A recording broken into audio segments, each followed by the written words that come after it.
क्या मौत के खेत में मोहब्बत का पौधा उग सकता है? क्या कत्लो गारत के मंजर के बीच में खड़े हुए किसी का दिल किसी और के लिए धड़क सकता है? जब जान बचाने की फिक्र सर पर सवार हो तो उस वक्त क्या कोई अपनी जान बचाने से ज्यादा अपनी मोहब्बत की तलाश में तरजीह दे सकता है? अगर इन सब का जवाब आपके पास नहीं है तो शायद आपको मोहब्बत की बेपनाह ताकत का अंदाजा नहीं है।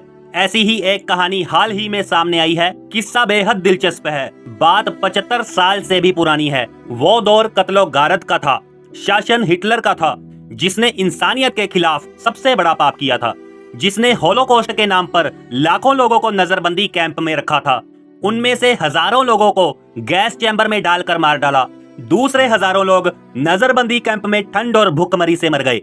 हिटलर की हैवानियत का सबसे बड़ा सेंटर था पोलैंड का ऑस्टविट्ज। ये नाजी हुकूमत का सबसे बड़ा कंसंट्रेशन कैंप यानी नजरबंदी शिविर था।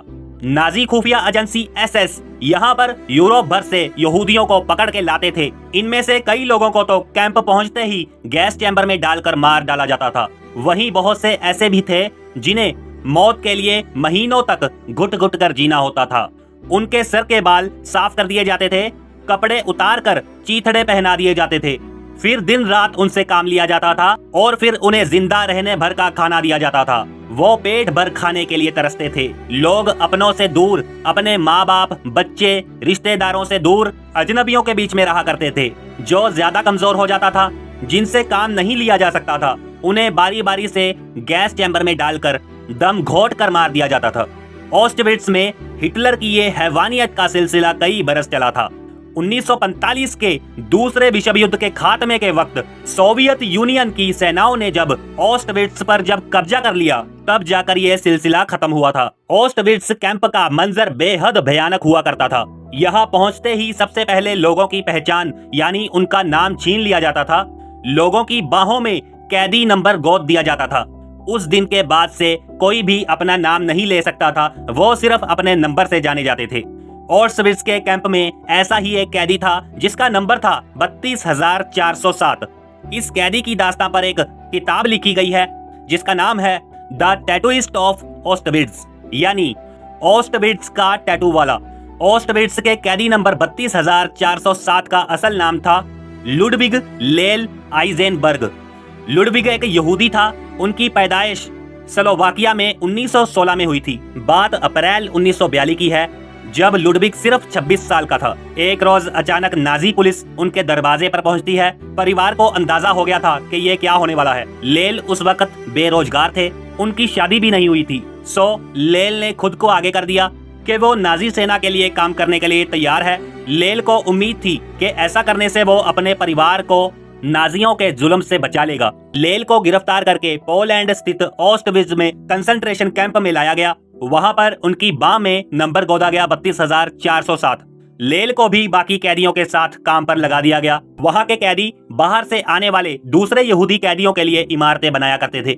ऑस्टविट्ज कैंप में पहुंचने के कुछ दिन बाद ही लेल को टाइफाइड हो गया था। उस दौरान फ्रांस से आए एक यहूदी कैदी ने उनकी देखरेख की। उसका नाम था पेपन। पेपन ने लेल को सिखाया कि वो नजरबंदी के दौरान खामोश रहे, वहां के सैनिकों से ना उलझे और चुपचाप अपना काम करता रहे, किसी से ज्यादा बात भी ना करे। पेपन को टैटू बनाना आता था। उसने लेल को भी ये काम सिखा दिया। एक दिन पेपन अचानक से गायब हो गया। फिर लेल से उसकी मुलाकात कभी नहीं हुई। लेल ने टैटू बनाना सीख लिया था। सो नाजी खुफिया पुलिस यानी एसएस के कमांडरों ने उसे नए आने वाले कैदियों की बाह पर नंबर गोदने की जिम्मेदारी दी। लेल को कई भाषाएं आती थी। वो German, Russian, French, Slovakian, Hungarian और पोलिश जबानें जानते थे। इसीलिए भी उन्हें टैटू बनाने का काम दिया गया। टैटू बनाने के लिए लेल को झोला भर सामान दिया गया। वो बाकी कैदियों से अलग अपनी निजी कमरे में रहते थे। उन्हें खाना भी बाकी कैदियों से ज्यादा दिया जाता था। एक सिपाही उनकी निगरानी और सुरक्षा के लिए तैनात रहता था। लेल की जिंदगी वहाँ बाकी यहूदी कैदियों से बेहतर हो गई थी, मगर मौत का डर हमेशा सर पर सवार रहता था। जब वहाँ के कैदी रात में सोते थे तो किसी को ये यकीन नहीं होता था कि वो अगली सुबह देखेंगे या नहीं। लेल की जिंदगी भी मौत के साये में कट रही थी। उन्हें पता था कि पास के गैस चैम्बर में क्या हो रहा है। लेल रोजाना आ रहे कैदियों की भीड़ देखते थे।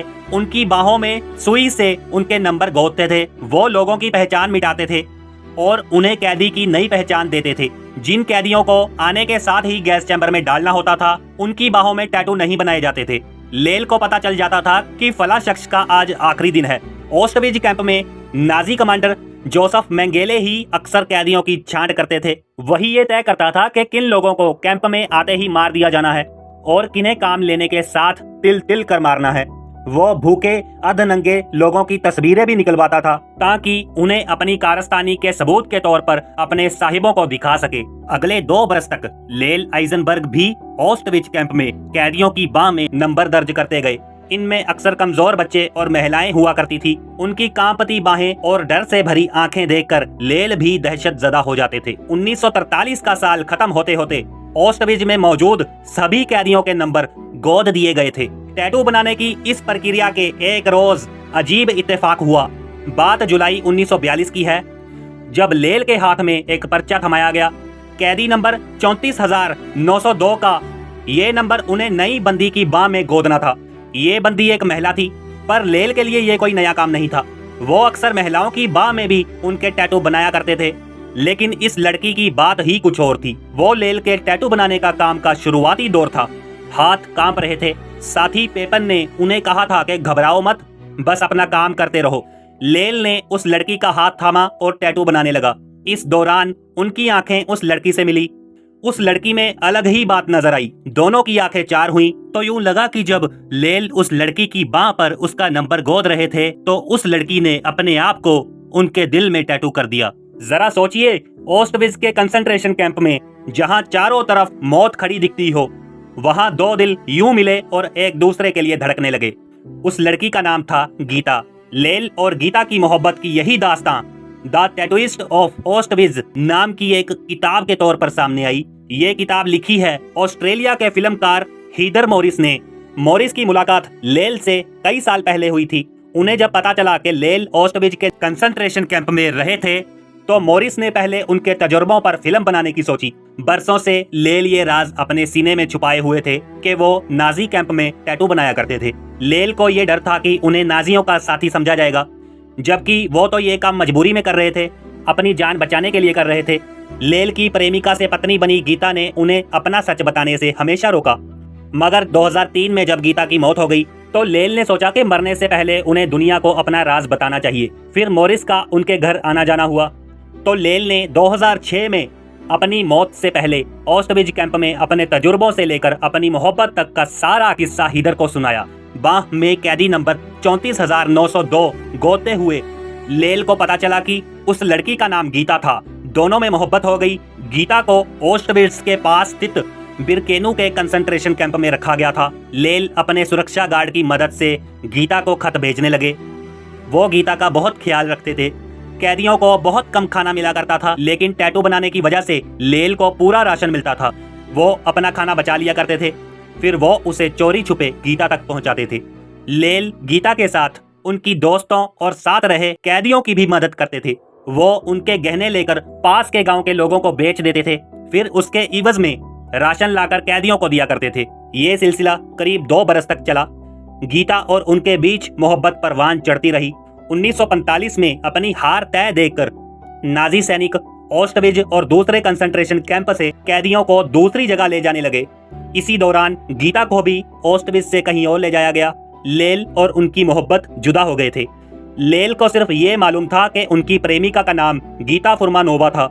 इसके सिवा उन्हें कुछ भी नहीं पता था। जब सोवियत यूनियन ने ऑस्टविट्ज कंसंट्रेशन कैंप को अपने कब्जे में ले लिया तो लेल एक घोड़ा गाड़ी लेकर चेकोस्लोवाकिया में अपने शहर क्रोमपाची की तरफ रवाना हो गए। उनके जहन में सिर्फ गीता का ख्याल था। वह हर हाल में गीता को तलाश लेना चाहते थे, इसीलिए वो दर दर भटकते रहे।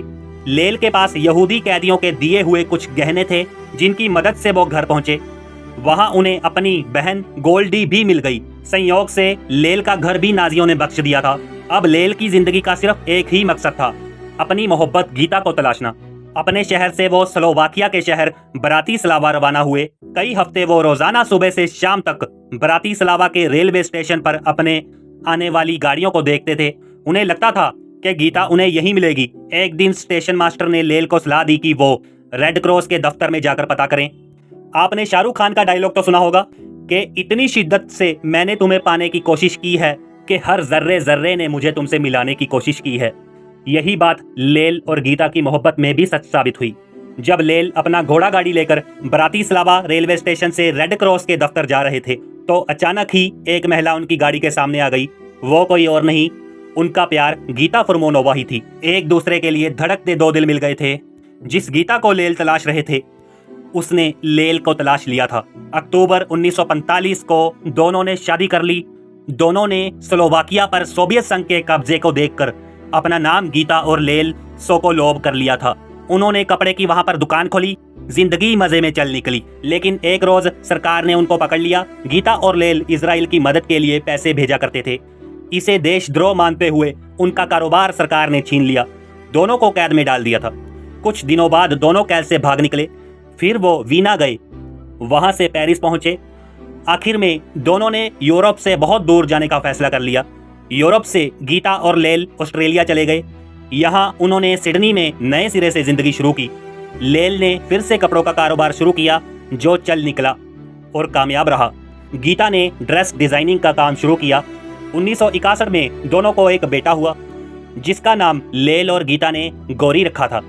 गीता और लेल ने अपनी मोहब्बत भरी बाकी की जिंदगी मेलबोर्न शहर में बिताई। इस दौरान गीता तो कई बार यूरोप गई लेकिन लेल दोबारा यूरोप कभी नहीं गया। उन्हें डर लगता था कि कहीं नाजी कैंप में टैटू बनाने वाली बात दुनिया के सामने ना आ जाए। गीता ने भी उन्हें ये राज दुनिया को बताने से हमेशा रोका। लेकिन 2003 में गीता इस दुनिया को अलविदा कह गई। अपनी जिंदगी के आखिरी दौर में लेल को भी लगा कि ये राज अब सीने में दफन करके रखना ठीक नहीं है। लेकिन लेल को डर था कि वो अपनी बात किसी को बताएं तो लोग ये ना समझ लें कि वो चोरी से ऑस्ट्रेलिया में रह रहे थे। आखिर में हीदर को उनके बारे में पता चला। कई हफ्ते तक हीदर रोजाना लेल से मिलती रही ताकि उनका भरोसा जीत सके। और अब जाकर मोहब्बत की ये दिलचस्प दास्तां दुनिया के सामने आई है। हीदर कहती है कि उनकी किताब द टैटूइस्ट ऑफ ऑस्टविज, इसकी कहानी सिर्फ प्यार की दास्तां नहीं बल्कि ये इंसान के हैवान बनने के दौर की भी है जिसे आने वाली नस्लों को जानना समझना बहुत ज़रूरी है। वीडियो को देखने के लिए बहुत बहुत शुक्रिया दोस्तों। चैनल को जरूर सब्सक्राइब कर दें। Thank you so much guys. God bless you all.